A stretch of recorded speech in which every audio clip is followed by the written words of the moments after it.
కాలం లక్షణం మింగడం. అందుకే అమ్మవారు చూడండి ఎప్పుడు నోరు తెరుచుకుని ఉంటుంది, కాని ఎప్పుడు తెరిచిన నోరు మూసి ఉండదు. కాళీదేవి పైగా నాలుక వేలాడు వేసే ఉంటుంది, ఒక లలచిప్ప లాగా. ఆ నోరు తెరుచుకోవడంలో ఉద్దేశం ఏంటంటే ఎల్లవేళల కాలం లక్షణం మింగడమే. పైగా ఆవిడ నల్లగా ఉంటుంది. తల్లి నల్లగా ఉండడం అంటే అంతుపట్టదు, కాలం యొక్క స్వరూపం అంతుపట్టదు. అందుకే సర్వ జగత్తుని మింగే కాల స్వరూపాన్ని నేను అని చెప్పి, బ్రహ్మగారికి మీకు అంటే కూడా మేము ఎక్కువ ఉంటాము అని చెప్పి, బ్రహ్మగారికి కూడా కాల పరిమితి ఉంటుంది అని చెప్పి, అందుకే ఆ బ్రహ్మ ఆజన్మ పర్యంతం అని చెప్పి, బ్రహ్మదేవుడు మొదుకుని గరిక పోగు వరకు ప్రతీది కాలబద్ధమే అని, కాలమే ఎప్పుడు ఎక్కడ ఎలా అనేది కాలమే చూపిస్తుంది.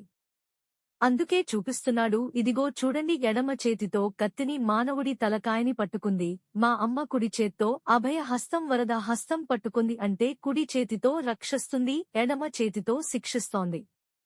ఆ కాలమే నువ్వు ఆలోచించడం కాలబద్ధమే, ఆచరణలో పెట్టడం కాలబద్ధమే. నువ్వు సాధించింది అంతా కాలంలో కలిసిపోవలసిందే. ఇప్పుటిదాకా నెలా ఆలోచించిన వాళ్ల తలకాయలు ఎన్ని అయిపోయాయో తెలుసా? అందుకే తలకాయలు ప్యూర్ లాగా దండగా వేసుకోంది ఆ తల్లి అక్కడ. అంతేకాదు ఆచరణలు అన్నీ కలిసి. అందుకే చేతులు తెగిన చేతులు మొలకి వస్త్రం లాగా చుట్టుకుంది. అందుకే ఆవిడ చేతులు ఆచరణకి సంకేతం, తల ఆలోచనకు సంకేతం. అనంత కాలంలో ఆలోచనలు కూడా ఆ కాలానికి బద్ధమై ఉండవలసిందే.